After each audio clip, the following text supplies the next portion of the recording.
Hey, it's Anthony Iannarino, thesalesblog.com, right here, youtube.com/Iannarino, author of The Only Sales Guide You'll Ever Need and The Lost Art of Closing, Winning the 10 Commitments That Drive Sales. I received an email today from a longtime reader of the Sunday newsletter who wanted to share with me a story. And what happened was 2 months ago, he met a CTO and he developed a relationship and he found a way to create an opportunity. And now for the last 8 weeks, he's done nothing except work on that opportunity.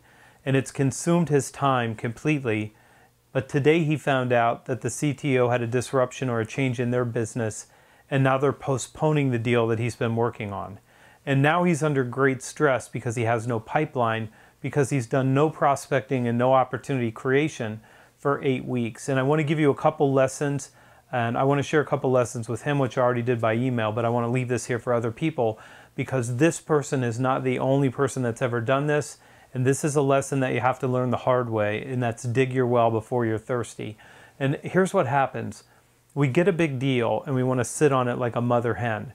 But there is no deal that requires your entire work week and that requires 8 entire work weeks in a row.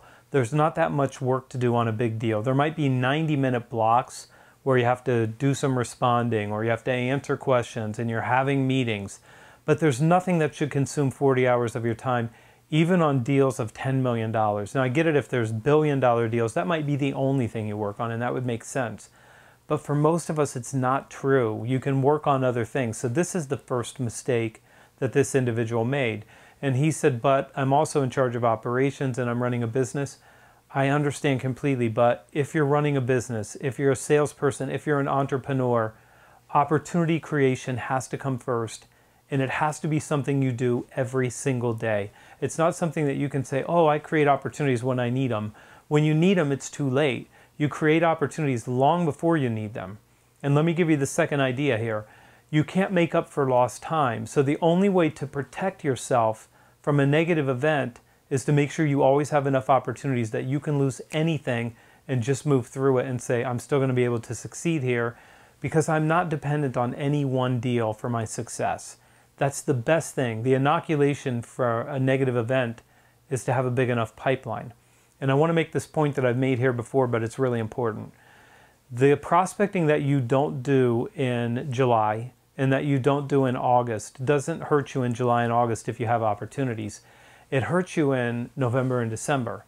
And you don't have a time machine. So because you don't have a time machine, deciding to work on the opportunities that you need to win in November and December doesn't make any sense. You have to go back and look at your sales cycle and say, it's 90 to 120 days to win a deal.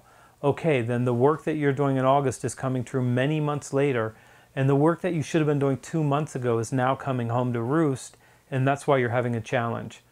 So what you need to think about is 2 things here. One, there's no deal that should consume all of your time. And I see reps do this all the time. They're like a mother hen. They want to sit on the egg until it hatches. And they go, I'm working on this deal. And every pipeline meeting and every opportunity review, oh, I want to tell you about this deal. I want to know what other deals you're creating because that's the only thing that's going to help you. If you lose one big deal, it can't ruin your year or even your quarter.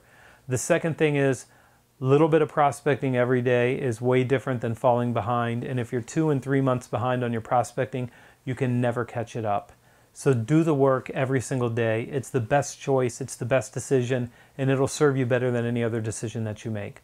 I'm Anthony Iannarino. Hit the like button, share this with someone who needs it, and hit subscribe. This is Every Day.